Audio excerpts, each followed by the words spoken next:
बिस्मिल्लाहिर्रहमानिर्रहीम। अस्सलाम वालेकुम नादरीन, आप यूट्यूब चैनल देख रहे हैं। मैं इमरान खान। एक इंतहाई अफसोसनाक वाकया पेश है बलूचिस्तान में नादरीन। यहाँ जो बसेस में सफ़र कर रहे थे मुसाफिर, उन्हें शनाख्त करके उतारा गया बसों से। एक मरतबा फिर वही वाकया पेश आया और पंजाब से ताल्लुक़ रखने वाले 9 मुसाफिरों को BBC के मुताबिक और कुछ इतलात के मुताबिक 12 मुसाफिरों को कहा जा रहा है। पहले खबर यह आई कि मुसाफिरों को उतार कर गायब कर दिया गया था, फिर दोबारा ये खबर आती है और उसकी तस्दीक होती है कि 9 मुसाफिरों को बसों से उतारकर कत्ल कर दिया गया है। इन मुसाफिरों को बलूचिस्तान के दारुल हुकूमत क्वेटा से पंजाब जाने वाले 2 मुसाफिर बसों से उतारा गया था। इससे पहले जाफर एक्सप्रेस का इंसिडेंट आप सबको याद होगा।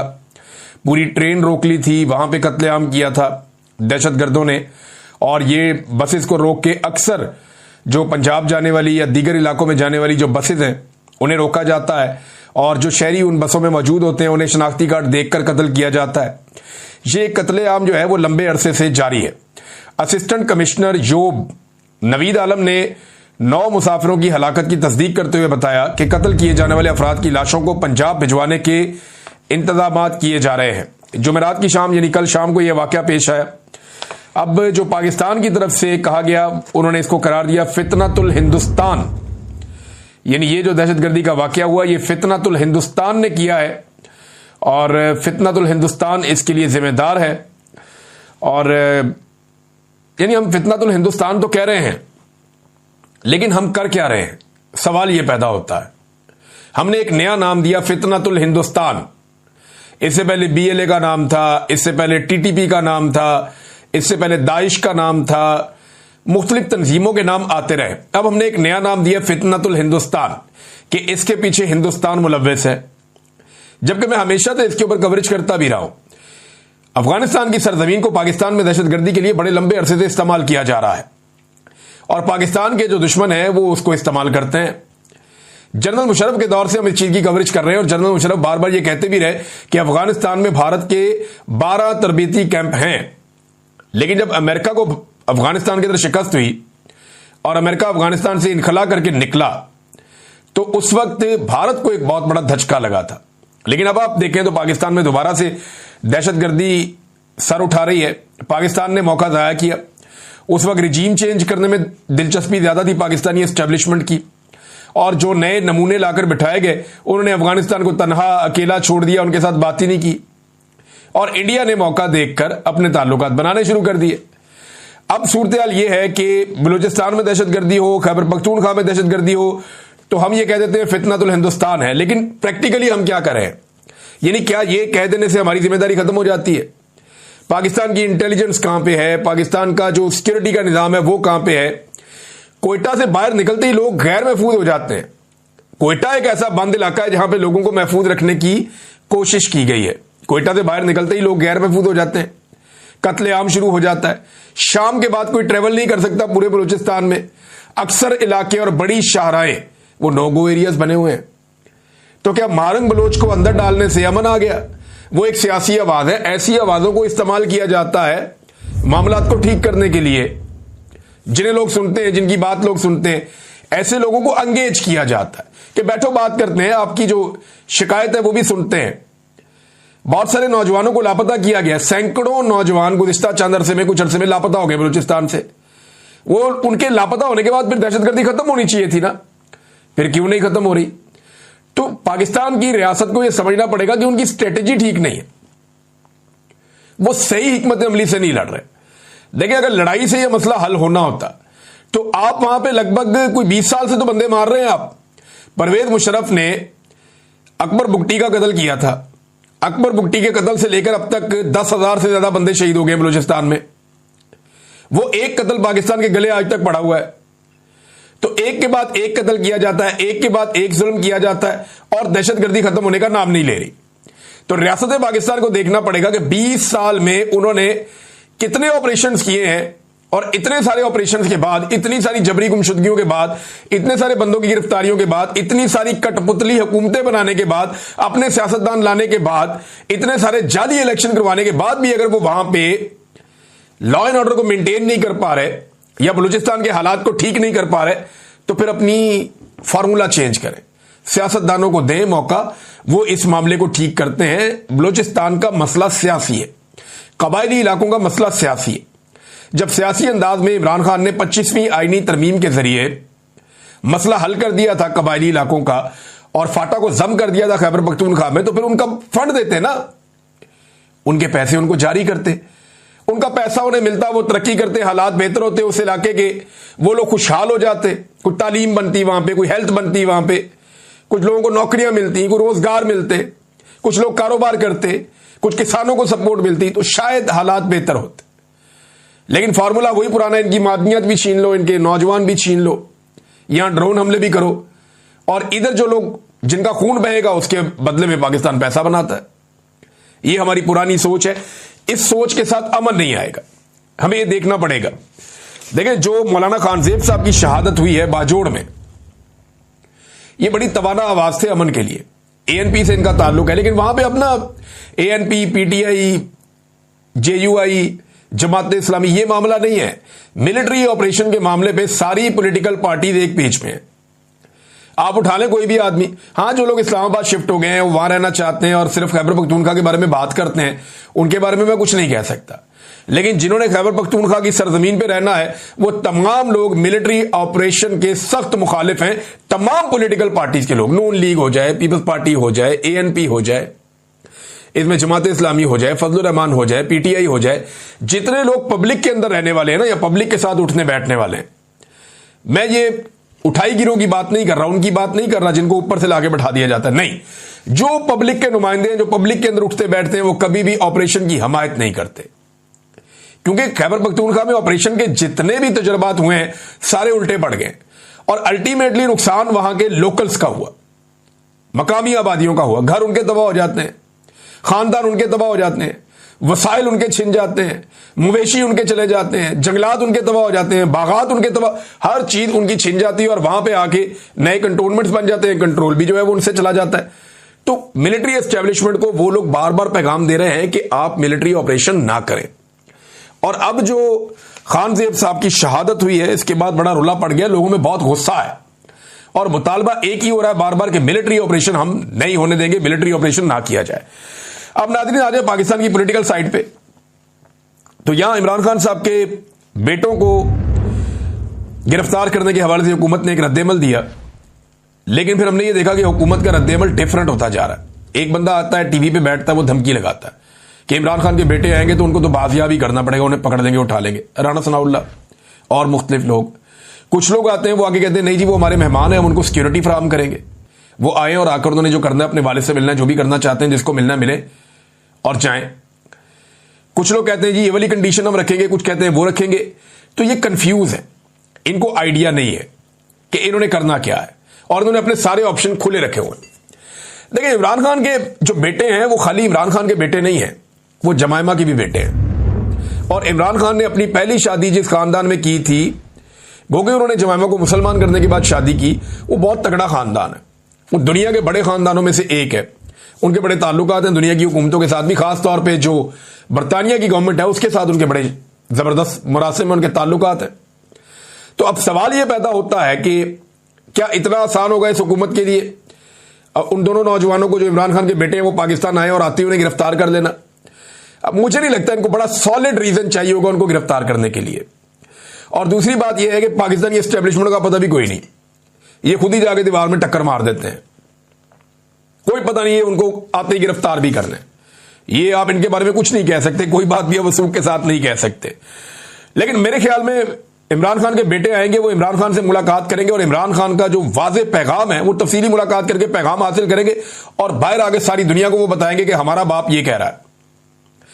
मुझे लगता है कि इमरान खान साहब अपने बेटों को पाकिस्तान में तहरीक चलाने से ज्यादा इस बात पे मोटिवेट करेंगे कि जाओ जाकर दुनिया में तहरीक चलाओ और इंसानी हकूक की तंजीमों को बताओ कि हमारे साथ यहां पे क्या हो रहा है और जहां जहां पहुंच सकते हो जाकर बताओ।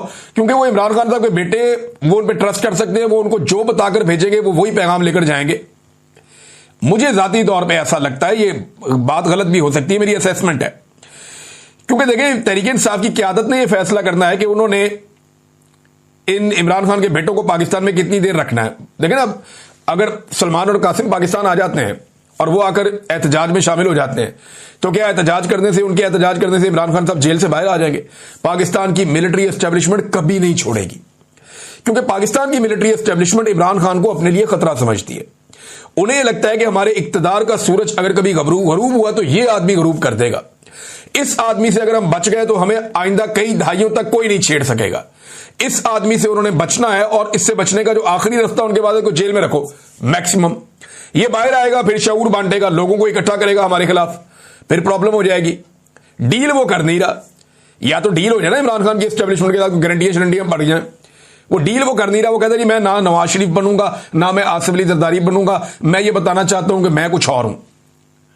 तो एस्टेब्लिशमेंट तो इमरान खान को छोड़ने वाली नहीं है। तो एक दिन इमरान खान के बच्चों को वापस तो जाना पड़ेगा दुनिया में आवाज उठाने के लिए।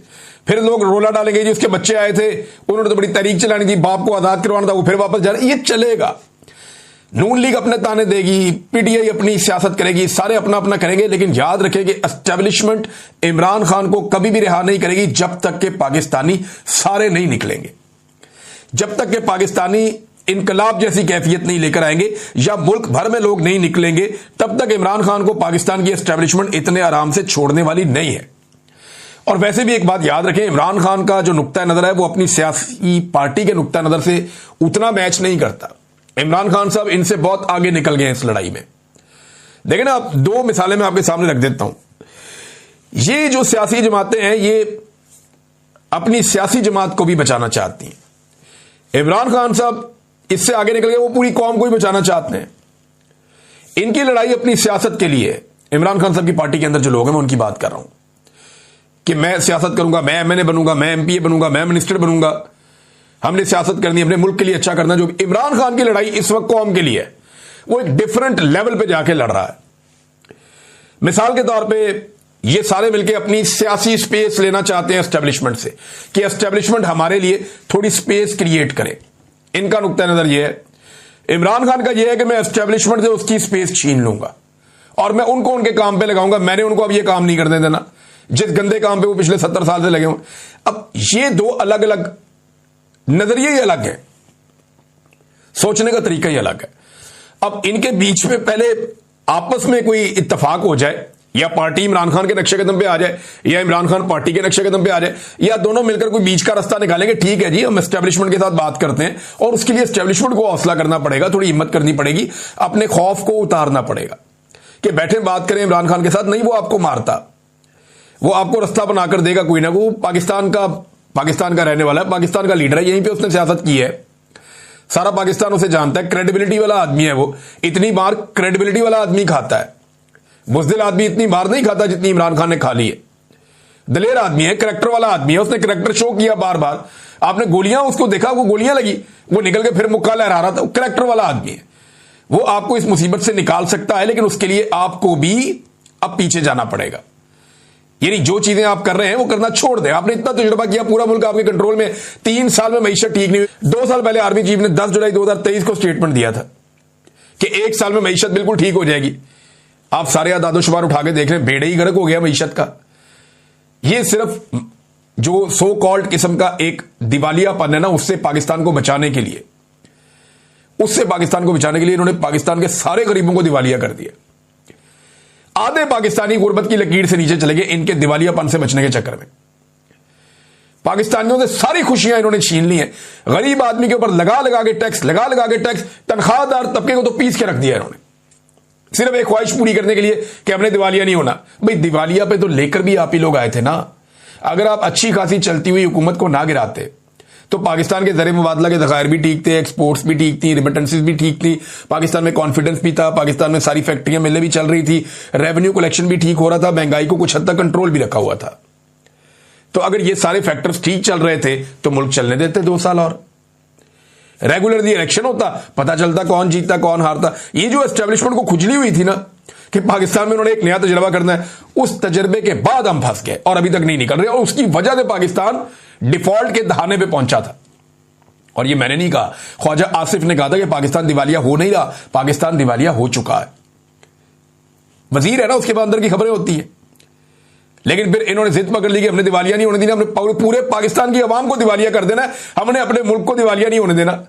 अच्छी बात है, मुल्क को दिवालिया ना होने देने के लिए और भी तरीके थे। आप हुकूमती अखराजात कम करते, आप ताकतवर लोगों से टैक्स लेते, आप पाकिस्तान की पॉलिसीज बेहतर करते, अवाम के मैंडेट का एहतराम करते, इंसानी हकूक की खिलाफ वर्जियां ना करते, अदलिया को आजादी के साथ आप काम करने देते, तो पाकिस्तान में इन्वेस्टमेंट भी आती।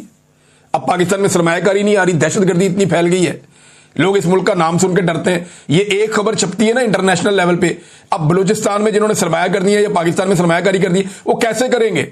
खैबर पख्तूनख्वा में आलम दीन शहीद हो गया, अमन के लिए उसकी बड़ी आवाज थी।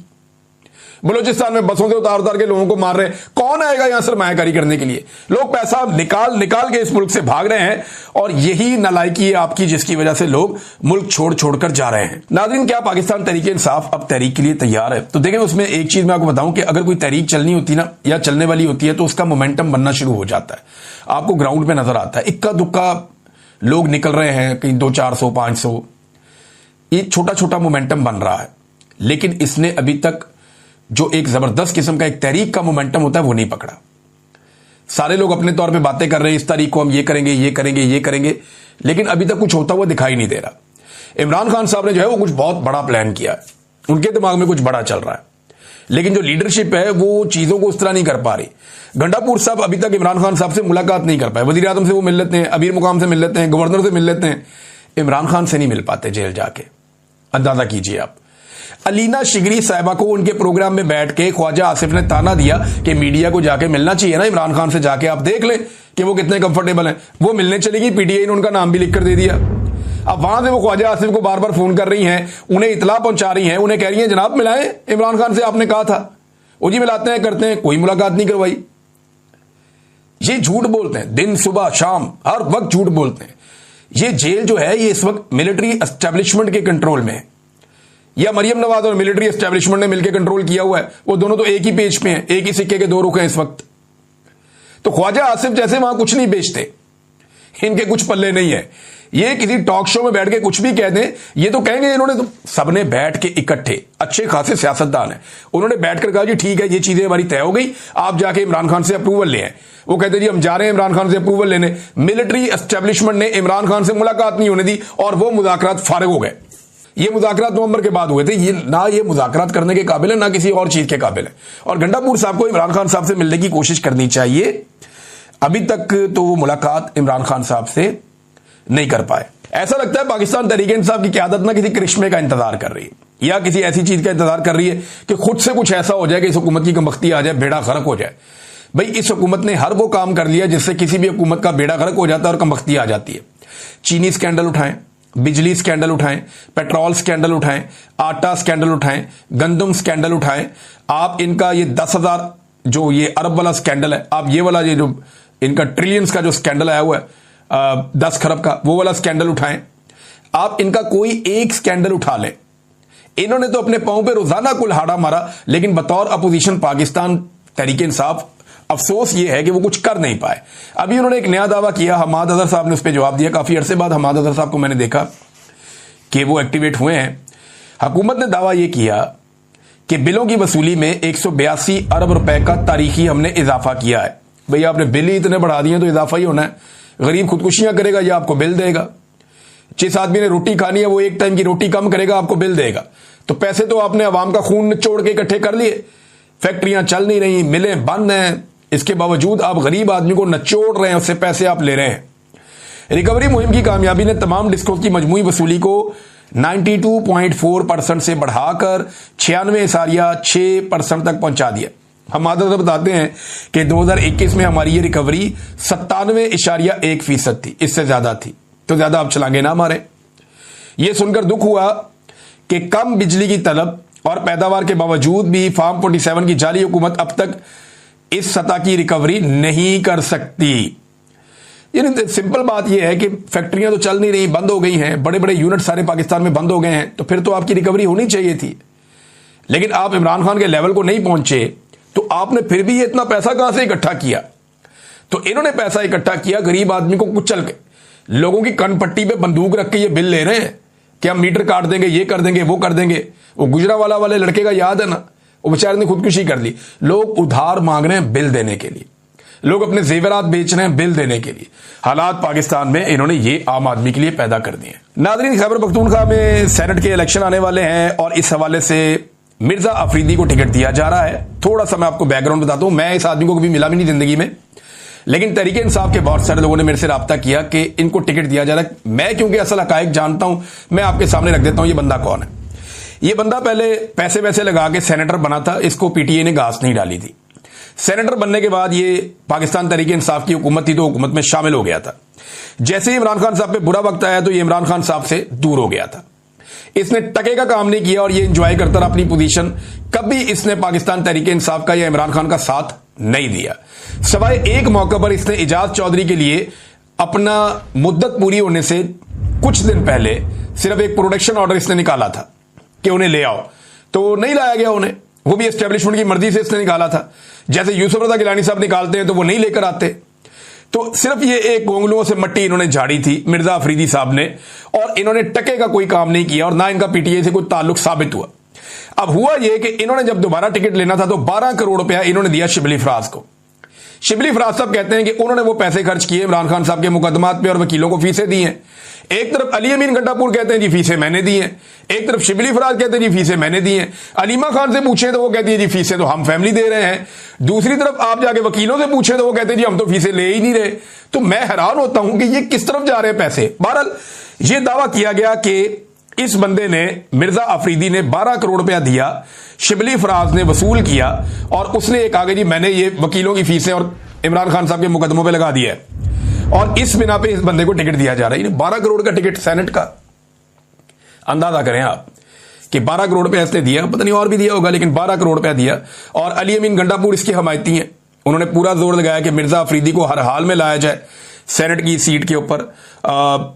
इसके मैंने, क्योंकि एक जगह पे मैं खुद इसका विटनेस हूं, अली अमीन गंडापुर, शिबली फराज और बैरिस्टर गौर, इन तीनों ने पूरा जोर लगाया था कि मिर्जा अफरीदी को किसी तरह टिकट दिया जाए और इसके लिए इन्होंने पूरी प्लानिंग की थी कि मिर्जा अफरीदी को ही सेनेटर हर हाल में बनवाया जाए। इन्हें बिल्कुल दिलचस्पी नहीं है कि मुराद सईद सेनेटर बने, इन्हें बिल्कुल दिलचस्पी नहीं है कि फैसल जावेद बने, इन्हें बिल्कुल दिलचस्पी नहीं है कि नूरुल हक कादरी बने। वो बन जाए, लेकिन इनकी पूरी दिलचस्पी इस बारे में थी कि मिर्जा अफरीदी नहीं रहना चाहिए, इसको हर हाल में सेनेटर बनना चाहिए। लेट्स सी क्या होता है। चीजें आपके साथ मैं शेयर करूंगा आने वाले दिनों में। अब तक इतनी अपना ख्याल रखिएगा, अपने चैनल का भी। अल्लाह हाफिज।